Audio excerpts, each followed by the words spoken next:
Colossenses capítulo 2, nós vamos ler do verso 1 até o verso 23. Colossenses capítulo 2, versos de 1 a 23. Assim diz a palavra de Deus: Gostaria, pois, que soubesseis quão grande luta venho mantendo por vós pelos laodicenses e por quantos não me viram face a face, para que o coração deles seja confortado e vinculado juntamente em amor, e eles tenham toda a riqueza da forte convicção do entendimento, para compreenderem plenamente o mistério de Deus, Cristo, em quem todos os tesouros da sabedoria e do conhecimento estão ocultos. Assim digo, para que ninguém vos engane com raciocínios falazes, pois embora ausente quanto ao corpo, contudo, em espírito estou convosco, alegrando-me e verificando a vossa boa ordem e a firmeza da vossa fé em Cristo. Ora, como recebestes Cristo Jesus, o Senhor, assim andai nele radicados e edificados e confirmados na fé, tal como fostes instruídos, crescendo em ações de graças, cuidando que ninguém vos venha enredar com a sua filosofia e vãs sutilezas, conforme a tradição dos homens, conforme os rudimentos do mundo, e não segundo Cristo, porquanto nele habita corporalmente toda a plenitude da divindade. Também nele estáis aperfeiçoados. Ele é o cabeça de todo principado e potestade.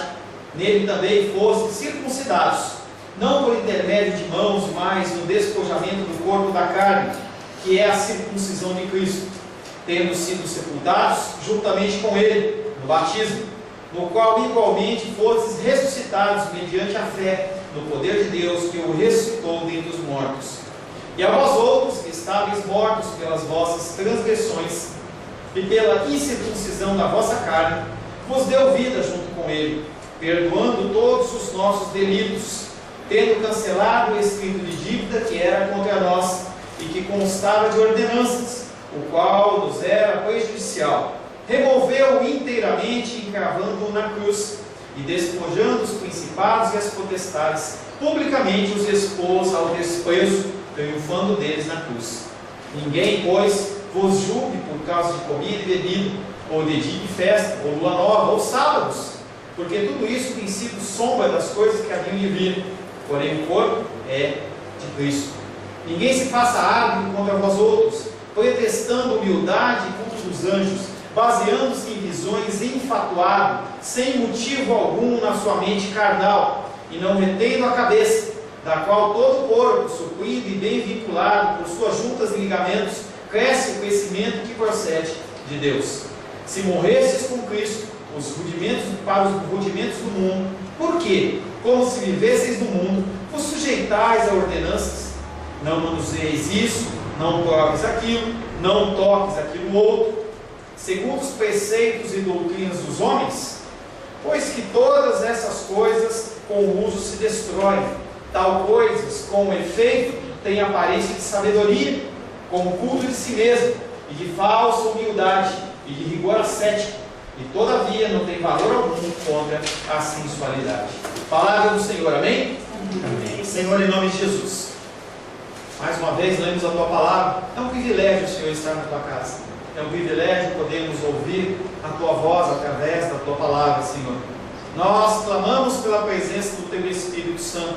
O Teu Espírito Santo é aquele que nos dá luz, é aquele que nos dá entendimento, é aquele que nos convence do pecado, da justiça e do juízo. Nós precisamos disso, Pai. Nós não queremos viver segundo o curso deste mundo, mas nós queremos viver segundo a Tua vontade. Por isso, nesta noite, nós nos submetemos, Pai, à Tua Palavra. Peço, Pai querido, que sobre a minha vida venha um ensinamento. Venha, Pai querido, algo que provém do Teu altar. Sela os meus lábios, Pai querido, tudo que eu venha querer falar, que venha do meu coração. E apenas o que é do Senhor frutifique. Apenas o que é do Senhor prevaleça sobre o coração dos meus irmãos e das minhas irmãs, Pai, que haja um entendimento, desde o coração mais jovem até o coração mais idoso, todos possam receber uma porção da tua palavra, para que o teu nome seja glorificado, exaltado e bendito. Em nome de Jesus, amém. Amém. Semana passada, nós iniciamos o capítulo 2 e nós falávamos sobre a sabedoria humana que tenta se sobrepor à sabedoria divina. E nós trabalhamos esse tema mostrando que isso é loucura. A sabedoria do homem nunca vai alcançar a sabedoria divina. O título da palavra de hoje é Boa Ordem e Firmeza da Nossa Fé, tendo como fonte o amor. Boa ordem já chama-nos a atenção, porque as igrejas estão sem ordem.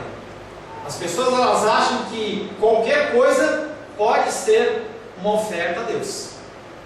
A gente estava estudando hoje pela manhã e a gente falava rapidamente sobre a oferta que foi entregue por Caim no altar do Senhor e foi rejeitada.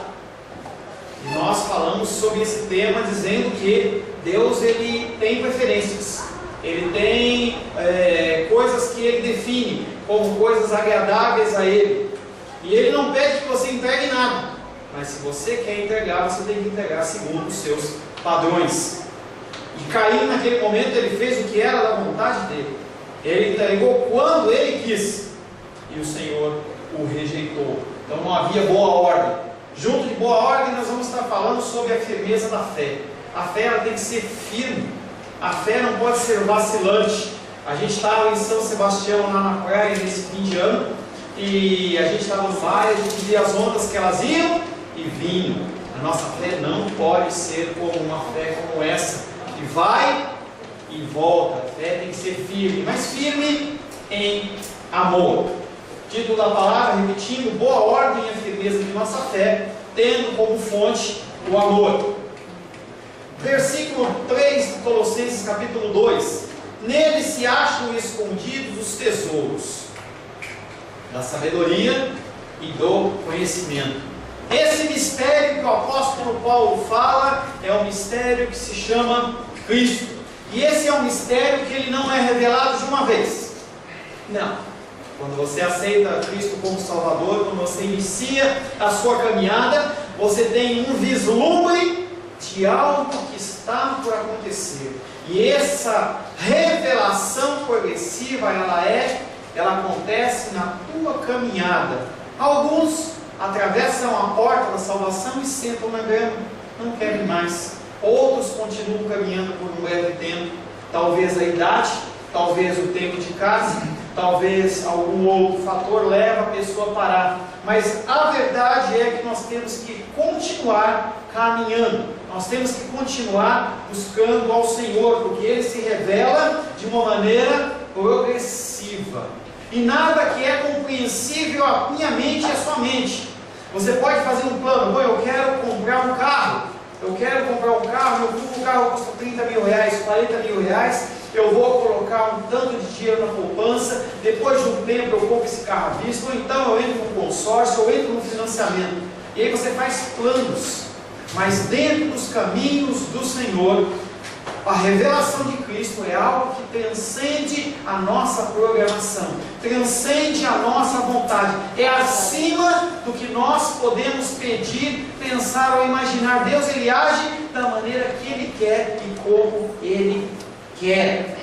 Nenhum estudo, nenhum grau de conhecimento pode explicar a Cristo.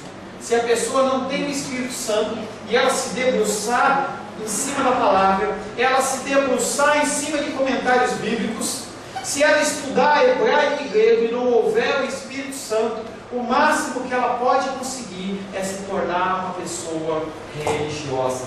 A gente tem exemplo de grandes pregadores cristãos que entraram nesse tipo de estudo com o intuito de refutar e dizer: Cristo não existe, esse Cristo não é verdadeiro. E eu vou mostrar para vocês na Bíblia, eu vou mostrar para vocês na palavra, da mesma maneira que Daniel, quando ele estava no governo dele lá, os reis, as pessoas que estavam em volta dele, chamavam os sátrapas, que eram os governantes, eles queriam de alguma maneira derrubar Daniel, e eles procuravam no caminho, não conseguiam, procuravam no outro, e eles foram na palavra. Então, se você tenta conhecer Cristo apenas através de estudo, eu sinto lhe dizer que você vai se tornar um fariseu ou um escriba. Uma pessoa que ouve de Deus, mas não conhece Deus. Uma pessoa que, como Jó dizia, ele conhecia esse Deus de ouvir falar. Um Deus que dá bênção, um Deus que ajuda, um Deus que cura, um Deus que é poderoso, que é forte, mas que eu não conheço Ele. Eu não tenho intimidade com Ele. Não é um Deus que eu posso dar o braço para Ele. Não é um Deus que eu posso chamar Ele para minha casa e ter intimidade com Ele. Romanos capítulo 11, versos 33 a 36 diz o seguinte: ó profundidade da riqueza, tanto da sabedoria como do conhecimento de Deus. Quão insondáveis são os teus juízos. Nós não conseguimos sondar os juízos de Deus. Ele executa juízos que nós não entendemos. E quão inescrutáveis são os seus caminhos. Você olha os caminhos que Deus vai direcionando e você não entende. Você não entende. Quem, pois, conheceu a mente do Senhor? Será que foi você? Será que você conhece a mente do Senhor? Quem foi o seu conselheiro? Você ajudou Deus em alguma coisa? Deus, Ele chamou você e falou assim: o que você acha disso? Será que nós vamos fazer assim ou assado? É por isso que o pastor Ayrton, ele tem uma política lá em Taguatinga, que eu sigo ele em relação a isso, que é não destinar ministérios. Eu não tenho que levantar pessoas e falar assim: olha, fulano, você faz isso, você vai fazer aquilo. O ministério, ele naturalmente, se for da vontade do Senhor, ele entra no coração da pessoa e a pessoa se sente necessitada de fazer aquilo. E isso tende a fluir, porque não nasceu do meu coração. Certa vez, lá em São Paulo, eu estava numa reunião de pastores, e o pastor falava assim, ele estava pregando, e ele falava assim, que ele não entende, porque muitas pessoas, quando são chamadas para um ministério qualquer, elas dizem assim: eu vou orar. Pode passar pela frente, você é baixinho, não tem problema não. Então, a pessoa fala assim: eu vou orar. E ele falava assim: não, você não tem que orar coisa nenhuma. O pastor, ele é ungido o suficiente para saber que você tem capacidade disso. E eu olhei para aquilo e falei: que coisa mais estranha, muito estranho isso. Você tem que orar sim. Quando você receber uma direção do Senhor, você tem que orar sim. Tem que buscar de Deus sim a direção. Quem, pois, conheceu a mente do Senhor? Ou quem foi o seu conselheiro? Ou quem primeiro deu a ele para que vinha a ser restituído? Porque dele, por meio dele e para ele são todas as coisas. A ele, pois, a glória eternamente. Amém. Ele se dá a conhecer na medida que ele assim deseja, e para quem ele assim quiser se revelar. Pela graça dele, você recebeu isso. Se você está aqui essa noite, está uma noite quente, você poderia estar em qualquer lugar, menos aqui. Você poderia estar tomando um banho frio, poderia estar tomando um banho em piscina, você poderia ter enchido a banheira lá, a piscininha da Regana lá, encher de água, você está lá de molho. Mas não, você está aqui, porque o Senhor, Ele se deu a revelar para você. Ele fala assim: eu quero me fazer revelado para você. E isso não carece de, não é porque você merece, não é porque você é bonitinho, nada. Simplesmente porque o Senhor fala assim: não, eu quero você, eu vou me revelar a você. Ele se dá a conhecer quem Ele quer. Os homens o negam. Eles levantam falsas testemunhas desde a época de Jesus. Esse Jesus Cristo, ele é blasfemo, esse Jesus Cristo não existe, esse Jesus Cristo, ele era casado, esse Jesus Cristo, ele era namorado de Maria Madalena, tinha filho, esse Jesus Cristo não existe mais, esse Jesus Cristo era apenas um profeta. Mas o que acontece é que esse Jesus Cristo, o verdadeiro, que é Deus, ele continua em essência existindo, ele continua alcançando vidas como eu e você. E muitas outras pessoas vão sendo alcançadas, não porque merecem, não porque são boas, mas porque são alcançadas, porque esse Jesus que nós pregamos, ele é um Jesus real, ele não é mentiroso, ele é real. E talvez no meu contexto, no seu contexto de vida seja fácil, porque nós vivemos num Brasil em que não há perseguição religiosa. Mas você que recebe o meu e-mail diário, você recebe uma mensagenzinha com versículo bíblico, não no celular. O celular não dá para me colocar todas as informações, Mas quem tem o e-mail cadastrado, ele recebe inclusive uma oração pela igreja perseguida. E as pessoas, elas estão dispostas, como nós falamos naquele primeiro hino, a abrir mão dos seus pais, dos seus amigos, não no sentido de, não quero mais, não é isso. É que as pessoas que têm outro tipo de religião, elas não aceitam. Em países muçulmanos, em países budistas, em outros países de outras religiões, se você aceita Jesus Cristo como Salvador, você perde o emprego, você perde a sua família, a sua esposa, ela te abandona, o seu marido te deixa, os teus filhos param de prestar reverência a você, as pessoas inclusive te levam à morte, você é entregue à morte. Então nós estamos num contexto muito tranquilo, mas como você vai explicar uma pessoa que vive num contexto muçulmano, em que ela sofre, em que ela vai ser perseguida, em que ela vai ser morta, crucificada, queimada viva, e ela aceita Cristo? Esse Cristo só pode ser verdadeiro, e não é um Cristo que está no colo de ninguém, não é um Cristo fraquinho, não é uma ovelhinha. Esse Cristo é o leão da tribo de Judá. É um Jesus Cristo muito forte, e é um Jesus Cristo muito poderoso. Esse Jesus que é um mistério, ele está oculto, ele não está aberto, ele não é para qualquer um, mas ele é um tesouro escondido, e é o tesouro que é falado nessa parábola que eu contei na semana passada e eu repito nessa noite. Mateus 13:44 diz: o reino dos céus é semelhante ao tesouro oculto no campo, o qual certo homem, tendo achado, escondeu, e transbordante de alegria, vende tudo o que tem e compra aquele campo. Então ele olha para Cristo, ele identifica Cristo, Cristo se apresenta a ele, se revela a ele, e não tem como ele continuar na mesma vida. Não tem como ele falar assim: não, eu vou continuar no meu trabalho, eu vou continuar na minha vida mundana, eu vou continuar na minha vida secular, e esse Jesus eu vou deixar para quando eu tiver mais velhinho. Enquanto isso eu vou vivendo a minha vida, eu vou tocando meu barco, porque eu tenho que construir, eu tenho que estudar. E aí você realmente tem que estudar. Não ache que porque você é cristão você não tem que estudar, você tem que estudar bastante. Porque você tem que honrar o nome de Cristo através dos seus estudos, através do seu trabalho. Mas há tempo para todas as coisas, há tempo de você louvar e adorar o Senhor. Porque as pessoas, elas abandonam Cristo. Será que em algum momento elas conheceram a Cristo? Será que a gente consegue, de posse desse tesouro, em algum momento abandonar esse tesouro? Ou a gente nunca realmente conheceu ou teve esse tesouro nas mãos? É uma coisa para que você refletir.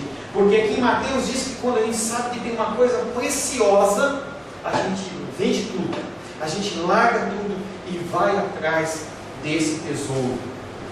Tesouro que ele está certamente escondido, mas ele não foi feito para ficar escondido, ele foi feito para ser desenterrado. E aí você pega aquela pedra preciosa, aquele tesouro, e você mostra para quem você puder, porque ele é um tesouro que, apesar de ele estar escondido, ele tem que ser mostrado para as pessoas, para que as pessoas saibam onde há esperança, onde há um lugar em que elas podem acalmar o coração. E a igreja, ela é um lugar onde é o hospital. A igreja é um lugar onde tem pecadores, onde são pessoas feridas. Não há perfeição na igreja, a começar por mim. Não há perfeição, a gente já falou sobre isso. Nós não temos o direito de julgar aqueles que não estão no mesmo contexto. As pessoas que estão dentro da igreja cometem erros e cometem falhas, e nós vamos continuar cometendo os erros e falhas enquanto nós estivermos vivos. O padrão divino não pode jamais ser comparado a uma cópia humana. A razão é que Deus é Deus, e nós estamos lidando aqui com Cristo, como eu falei, não como uma ovelhinha, não como um bebezinho que está na cola da sua mamãe, que vai ser, se deixar cair ou não der de mamar, ele morre de fome e cai. Não, ele é forte, ele está vindo agora como um leão, ele vem como um desbravador, como aquele que os judeus esperavam.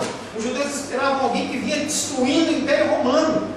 Quando vier a segunda vinda de Cristo, Cristo ele vem como um leão, ele vem no seu cavalo branco, com a espada nas mãos, e ele vem com a boca dele, na língua dele, como uma espada de fogo. Ele vem para resolver e para findar toda dificuldade, todo erro, tudo que não se rende a ele. Todo joelho vai se dobrar.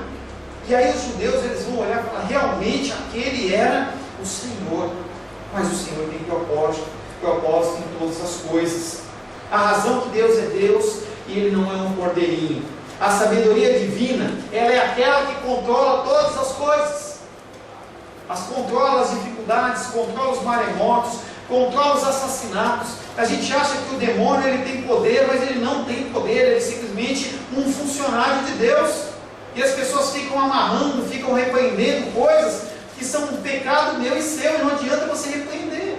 Você tem que se corrigir, você tem que se consertar. Não adianta você continuar caminhando e pôr a culpa no diabo. É o contexto de Adão e Eva. Eva peca e fala, a culpa, Adão olha e peca, não, a culpa é a mulher que você me deu. Aí você, Eva, é a cobra que me enganou. Aí olha para a cobra não tem que pôr a culpa, porque a gente põe a culpa em tudo. A gente tem que pôr a culpa em nós mesmos, nós que cometemos os nossos erros. A sabedoria divina, ela controla todas as coisas, e ela faz o que nenhuma outra sabedoria do universo pode fazer. Ela reconcilia o que é irreconciliável dentro da sua vontade, reconciliável aos nossos olhos, porque o Senhor ele faz o que Ele quer e da maneira que Ele quer e controla todas as coisas. E nesse contexto, a sabedoria de Deus, Ele reconcilia o judeu com o gentio. Você sabia que era para você estar destinado ao inferno se não tivesse sangue judeu? E o Senhor Ele usa uma coisa que é loucura. É uma coisa que para os judeus era um absurdo, porque na cruz a pessoa era maldita. E aí o Senhor, Deus, Ele usa a cruz para unir nós os judeus. Para as pessoas do mundo, para falar assim, como que uma pessoa que é Deus, como uma pessoa que é o Criador, um ser que é um Criador do universo, ele se rebaixa, ele se diminui, ele abaixa para ajudar o necessitado. Porque hoje nós começamos a fazer esse trabalho com a creche, mas quantas creches já passaram no nosso caminho e nós não fizemos nada? Quantas vidas passam necessidades? E isso é difícil a gente imaginar uma pessoa que se abaixa para ajudar o necessitado. E Deus, na sua majestade, Ele abaixa para ajudar o necessitado. Para o mundo isso é loucura. Para o judeu a cruz é loucura. E o Senhor Ele usa isso para reconciliar. E hoje nós podemos ser o Israel de Deus. Na sua sabedoria, a própria rejeição de Israel, o Israel carnal, o Israel natural, essa rejeição que eles rejeitaram o Salvador, foi uma motivação para que nós pudéssemos entrar. Então hoje, o Israel carnal que existe, é o povo escolhido de Deus, ele vai se juntar um Israel espiritual de Deus, que sou eu e é você. E glória a Deus por isso. E na sua sabedoria, com o mesmo artifício, ele paga a conta dos pecados. Ele olha, tinha uma conta que tinha que ser paga, e ele paga os pecados, através do sacrifício do Senhor. E além de pagar os meus pecados e os seus pecados, ele demonstra o amor dele, porque ele se doa em prol da minha vida e da sua vida, sem me conhecer, sem conhecer literalmente, sabendo que a gente ia pecar, que a gente ia rejeitar, e quando ele falasse que queria que a gente fosse à casa dele para congregar, a gente ia arranjar uma série de desculpas, porque a gente adora arranjar desculpas. Não é tempo, está quente, está frio, está doendo, não está doendo, e eu respeito a dificuldade de cada um, não estou indicando, não estou dando um recado para ninguém, pelo amor de Deus, não é isso que eu estou fazendo. As pessoas individualmente conhecem e eu trato as pessoas individualmente, tá? Mas a gente é mestre em arranjar desculpas. As pessoas vêm na nossa casa, eu vou magoar fulano, vou magoar ciclano, ele faz tempo que ele não vem na minha casa, e aí conte com a sabedoria do Senhor, mas a gente abre mão muito fácil de ter um momento na presença do Senhor, a gente abre mão muito fácil. A lei e o Evangelho, eles se abraçam na cruz, algo que era irreconciliável. A lei e a graça de Deus, o perdão e o juízo, eles se abraçam na cruz. Salmos 85:10 diz: encontraram-se a graça e a verdade, ou a lei, a justiça e a paz, elas se beijaram. Cursos e mais cursos. Um profissional que não se atualiza, ele fica para trás. Eu vejo a minha irmã ela faz odontologia, ela é odontóloga, e ela dá curso em um monte de lugar, e vira e mexe ela está fazendo uma pós-graduação. Precisa se atualizar. E o profissional que não se atualiza, ele fica para trás. E por que a gente trata isso, que é uma maneira correta, no contexto natural, mas no contexto espiritual a gente não faz isso. A gente acha que apenas conhecer o arroz com feijão do Evangelho está tudo certo, não precisa de mais nada. Por que você acha isso? Por que você acha que você não precisa orar? Por que você acha que você não precisa abaixar sua cabeça numa oração, no meio de uma reunião em que você está perante autoridades ou pessoas de um pouco mais de cultura, e você não pode abaixar sua cabeça e agradecer aquele alimento? Que vergonha é essa? Que vergonha é essa que nós temos? Nós temos vergonha do Evangelho, nós temos vergonha de Cristo. E a palavra de Deus diz que aquele que renegar, aquele que rejeitar Cristo, ele vai ser rejeitado pelo Senhor também. Por que você vive apenas o básico espiritual? Leitura da palavra, oração e comunhão, eles são essenciais. Como que nós podemos nos livrar dos discursos enganadores que tem aí fora? E se o Senhor tiver misericórdia, não tem aqui dentro, porque eu sou passível de erro também. Tá? Como que nós vamos ouvir palavras, seja aqui, seja em qualquer outro lugar, e não sermos enganados? Porque as palavras das pessoas, elas são muitas vezes interessantes ao nosso coração e à nossa vontade. E aí pega um gancho exatamente no segundo versículo. Digo isso para que ninguém vos engane com belos discursos. Como é fácil você ter um bom discurso. E aí, enquanto eu estava preparando essa palavra, eu voltei a 35 anos atrás, parece que túnel do tempo. E eu lembrava que meu pai ele era um funcionário alto da Philips, e dentro da biblioteca dele lá tinha um livro que não era bem esse título, mas era mais ou menos assim: Como impressionar as pessoas ao falar bem em público. E aí na capa tinha um homem muito bem vestido, cabelo muito bem arrumado, entendeu? Com uma posição assim de autoridade. E lá dentro daquele livro, eu nem sabia ler ainda, mas dentro daquele livro tinha uma série de técnicas. E hoje não se prima pelo estudo da palavra, se prima por técnicas. Os pastores, eles fazem um curso de oratória. Uma dica para você: se você quiser impressionar as pessoas, faça um curso de oratória, faça um curso de psicologia. Porque o que a pessoa mais precisa hoje é de alguém acomodando o seu ego. E aí dentro de psicologia você tem o ego, que é o que você... Posso estar trocando a inversão do negócio, mas é mais ou menos isso. Ego, que é o que você quer ser. Essa naturezona ruim que você tem. Do outro lado, o que a sociedade espera de você. E aí você acomoda isso dentro do id, que é o meio. Estou certo, Judinho? É isso mesmo, né? Você acomoda no meio isso. Então, a pessoa está pecando, não, você só não precisa fazer tal coisa, não precisa fazer aquilo outro. A gente olha, já ouvi uma vez um conselho que o pastor deu, em que adolescentes dentro da igreja estavam tendo relação íntima, e aí o pastor falou assim: olha, você simplesmente usa camisinha, porque a gente não vai ter o fruto desse pecado. As pessoas não vão estar vendo, e está tudo certo. As pessoas têm sido enganadas, e ela olha e fala assim: o pastor falou. Se ele está aí na frente é porque ele sabe o que ele está falando, está tudo bem. Se você já tem uma tendência para o mal, né, João? Lembra disso? A gente tem a tendência para o mal. E ainda um líder, ele fala assim: vai, aí que você entra mesmo de cabeça. Como que você pode se livrar de enganos, de discursos errados, se você não conhece a palavra? E Paulo alerta sobre o cuidado com o engano que vem através de argumentos persuasivos. Aqui tem a bênção, aqui tem a cura. E antes que eu vim para cá, eu vi uma campanha que postaram lá no Facebook de uma igreja, em que ele falava assim: campanha das 7 águas que resolvem. E aí ele pegou a água do Mar Morto, água não sei de onde, água do Jordão, água não sei o que e tal. E ele coloca, ele fez a legenda dele lá e colocou assim: vem aqui para que você seja purificado, não é purificado. Ele errou a digitação e colocou purificado. Na verdade, ele ainda acabou falando certo, porque a pessoa está indo lá para receber algo que não vem de Deus. Ela vem para saciar apenas o coração dela. Tá? 1 Coríntios capítulo 2, verso 4 diz: a minha palavra e a minha pregação não consistiram em linguagem persuasiva de sabedoria, mas em demonstração do Espírito e de poder. Apóstolo Paulo, ele sabia grego, ele sabia hebraico, ele sabia falar romano. Ele, cuidado só aí com o computador, tá? Ele sabia falar uma série de livros, ele era culto, pode deixar assim.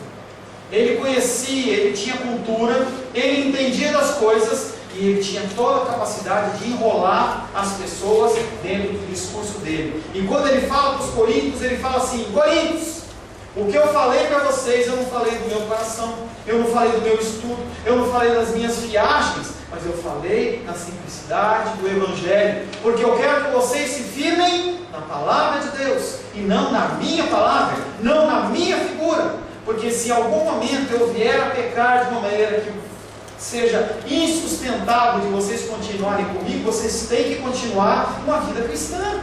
Vocês não podem olhar para mim e falar assim: ah, porque o pastor Paulo mexe. Não. Se o pastor Paulo pecou, eu não vou mais seguir a Deus. Não é isso que você tem que fazer.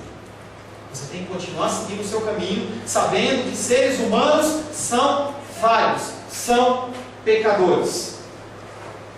É como se Paulo dissesse: quando alguém vier com argumentos atraentes, não se deixe levar por tal pessoa e suas frases bem elaboradas. Eu quero que você entenda que da mesma maneira que hoje a gente tem a revista Forbes, que mostra as pessoas que são mais bem-sucedidas, você tem ranking das pessoas que são mais bonitas, as pessoas que são mais sexuais, as pessoas que são mais inteligentes. Também naquela época havia um ranking das pessoas que eram os melhores oradores, porque na Grécia era desenvolvido pessoas que falavam bem, e aquelas pessoas elas falavam com entoação de voz, choravam, faziam a plateia chorar e se emocionar, e depois eles passavam o pix.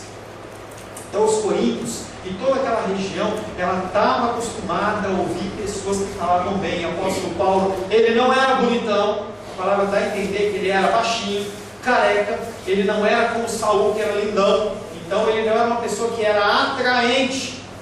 Então ele pregava segundo a palavra de Deus. Vi essa semana também um outro pastor, em que ele estava dizendo que esse ano é o ano de Caleb. Como a gente gosta de dar nome, né? Ano de Caleb. E aí a pessoa disse que vocês não vão ser, eu só vi os primeiros 40 segundos, não deu para assistir mais. E ele falava assim: vocês não vão ser abençoados financeiramente na campanha de Caleb. Vocês não vão ser abençoados na vida emocional nem na vida espiritual, mas vocês vão ser abençoados em todas as áreas. Você vai ficar rico, você vai encontrar o seu amor. Se você já tem um amor, você vai viver um êxtase de amor. Então ele começa a prometer às pessoas algo que não é verdade. E sabe o que acontece? Quando não se realiza, as pessoas elas não se frustram com o pastor, as pessoas se frustram com Deus, e as pessoas se desviam. Por isso que a gente tem que fugir desse tipo de ensinamento, porque o meu coração e o teu coração, ele é de carne, ele não é de pedra. Ele se magoa, ele se entristece, ele confia nas pessoas, ele acredita nas pessoas, e quando a pessoa te dá uma palavra que não é verdade, aquilo é como se entrasse no teu coração. Promessas de amor, juras de amor, coisas que aconteceram no passado, continuam nos acompanhando, porque aquela pessoa que prometeu cuidar de você te maltratou, aquela pessoa que prometeu ser fiel com você, ela te abandonou, ela te traiu. E aí quando você vai na igreja e você acha que as pessoas ali são melhores, você encontra pessoas iguais, pessoas que erram, cometem pecados. A única chave para a gente descobrir se uma coisa é de Deus ou se não é de Deus é o Espírito Santo. Apenas o Espírito Santo que ele vai tocar no teu coração e falar assim: não, isso aí não nasceu do pastor Paulo, não nasceu do bispo tal, do evangelista tal, não, ele nasceu do coração de Deus, e aquilo entra no teu coração, e vai, que nem aquele fermento de bolo, ele vai enchendo, e completa todo o seu ser, e é uma sensação tão gostosa, porque a gente sabe que Deus falou com a gente, apesar dos homens. Deus muda? Jesus Cristo muda? Não, ele é o mesmo Deus ontem, ele é o mesmo Deus hoje e ele é o mesmo Deus sempre. Como você vai identificar com isso? Será que é você estudar seitas e heresias? Será que é você estudar o que os maçons falam? Será que é você estudar o que os budistas falam? O que os testemunhos de Jeová falam? O que em qualquer religião fala? Será que você tem que ser versado nessas práticas? Na Casa da Moeda, já nesse exemplo eu vou dar de novo vocês. Na Casa da Moeda, como toda empresa, tem um controle de qualidade. E aí as pessoas, elas vão passando aos lotes de nota, que é por amostragem, não tem como olhar 100%, e ela faz uma série de análises para ver se aquela nota é verdadeira, mas ela não procura erros, porque os erros eles são imensuráveis, mas sinais verdadeiros eles são únicos. Então uma nota, se você identificar uma série de detalhes nela, identificar a marca d'água, identificar aquele filetinho e outros detalhes, a pessoa olha para aquela nota e fala, essa nota é verdadeira. Você tem que se especializar em Cristo, porque quando alguém falar para você algo que não vem de Cristo, da mesma maneira que o que vem de Cristo vai te encher de uma maneira super gostosa, muitas vezes te confrontando no teu erro, e nós aprendemos nesse fim de semana que o Espírito Santo ele veio para convencer o homem do pecado, justiça e juízo. Bonitinho agora para ficar na internet. Pecado, justiça e juízo. Tá? Pecado, justiça e juízo. Ele nos convence. Mesmo que seja esse tipo de convencimento, você fica tranquilo. Porque Deus está falando com você, Ele está te corrigindo. Mas quando vem uma coisa que não é de Deus, aquilo incomoda. É como você comer uma coisa que está estragadinha. Eu não tenho muito paladar, não. Eu sou meio assim, triturador. Mas a Rosângela e a Luísa, quando elas pegam alguma coisa que está diferente, elas falam, opa, é uma coisa diferente. E a Rosângela, ela faz uns testes. Ela faz umas comidas que vocês devem ver na internet. E ela fala assim, o que tem aqui? E eu não identifico nada. Para mim, açaí, o gosto de açaí e suco de açaí e o suco de outro qualquer, para mim parece igual. Para mim é limão, é azedinho, eu só identifico que é azedo, que é doce, e eu não consigo identificar, mas ela tem essa habilidade, entendeu? Mas nós não temos que nos preocupar em ter essa habilidade no mundo espiritual, a gente apenas tem que conhecer Cristo, para quando falar alguma coisa que é fora Cristo, você identificar. Nós não estamos aqui para ouvir palavra do homem, nós não estamos aqui para ouvir discursos, porque se fosse, você comprar aquela folhinha do Seixão ali, que é linda e maravilhosa, se você já teve uma em casa, você vai ver que é legal, entendeu? Eles falam frases super legal, aquela folhinha, raio de luz, eu já tive na minha casa, e você olha, mas aquilo ali são só filosofias que não te levam à verdade, podem acomodar o seu coraçãozinho, mas não resolvem em nada. A verdadeira pregação não nasce do meu estudo, não nasce da minha dedicação, apesar de fazer parte. Eu tenho que me dedicar, eu tenho que me esforçar, eu tenho que buscar a verdade para falar para vocês. Mas quando não procede do coração de Deus, não passa de um discurso. Eu não sei você, mas eu estou cansado de discurso. A pessoa chegar e falar assim, é tal coisa, é isso, é aquilo, você vê que não é verdade. É como se a pessoa ficasse dando direções para você, e você vê que é uma rua sem saída. A pessoa, eu vi a dificuldade da Thaís chegar aqui, né? E aí, vira aqui, vira lá. Como é ruim, você para, pede uma informação, a pessoa, olha, vira aqui à esquerda. Aí você vira, não vai nada. Rua sem saída. GPS é uma coisa mestra nisso. Se você não tem noção, ele te guia a ruas que não existem. Eu estou cansado disso. Espero que você também esteja cansado disso. O nosso objetivo é falar do amor de Deus, é falar da verdade de Deus. Muitas vezes ela dói, muitas vezes ela incomoda, mas é uma dor que é sarada. É uma dor que vem ter o intuito de corrigir e de tratar. Amém, queridos? Amém. Feche seus olhos.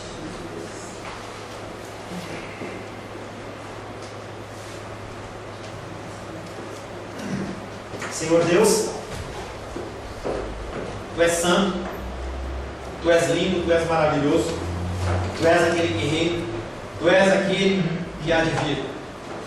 Nós queremos ouvir o que o Senhor tem a dizer, não o que o homem tem a dizer. Apenas uma vida na presença do Senhor nos revela isso. A Tua palavra em João 10, 27 diz que as minhas ovelhas ouvem a minha voz, eu as conheço e elas me seguem. Pai querido, implanta em nós a Tua sabedoria, implanta em nós, Pai, o desejo de te servir, o desejo de te buscar, o desejo, Pai querido, de ouvir a Tua voz, porque nós temos sido, Pai querido, enredados perante os prazeres do mundo, perante as coisas, Pai querido, do mundo, as atividades do século, internet, televisão a cabo, Pai querido, e quantas outras coisas, Pai querido, têm roubado o nosso tempo. Até o banco, Senhor, é um banco 30 horas. porque nós temos que ter 6 horas na rua e mais 24 horas disponível dentro de casa, sendo que o mais importante provém do teu altar, o mais importante provém da tua face, do teu caminho, Senhor. Por isso, Pai, se não for o teu Espírito Santo para nos convencer da justiça, do pecado e do juízo, Pai, nós vamos continuar andando nos caminhos que nós andamos, caminhos de trevas, caminhos de escuridão, e nós queremos andar nos caminhos do Senhor. Acende, Pai querido, fogo no nosso coração, fogo, Pai querido, que já foi incendiado há um tempo atrás, mas que hoje se encontra frio, se encontra apagadinho, Senhor. E nós cremos, Pai querido, que o Senhor tem a brasa viva do altar que pode incendiar o nosso coração em relação ao Senhor. Independente, Pai, de pessoas que nos decepcionaram, independente de líderes, Pai querido, que nunca foram comissionados pelo Senhor, que nos enganaram, nós queremos, Pai, entregar na Tua presença o nosso coração, para que o Senhor, como um oleiro, possa nos amoldar segundo a vontade e segundo o Teu querer. Nos submetemos à Tua vontade, nos submetemos ao Teu querer e dizemos: sim, Jesus, nós queremos Te seguir. Te louvamos nesta noite por esta palavra. Pedimos, Pai querido, que incendeie os nossos corações e nos leve, Pai querido, ao convencimento de que apenas o Senhor é o caminho, a verdade e a vida. Louvado seja o nome do Senhor, em nome de Jesus. Amém. Glória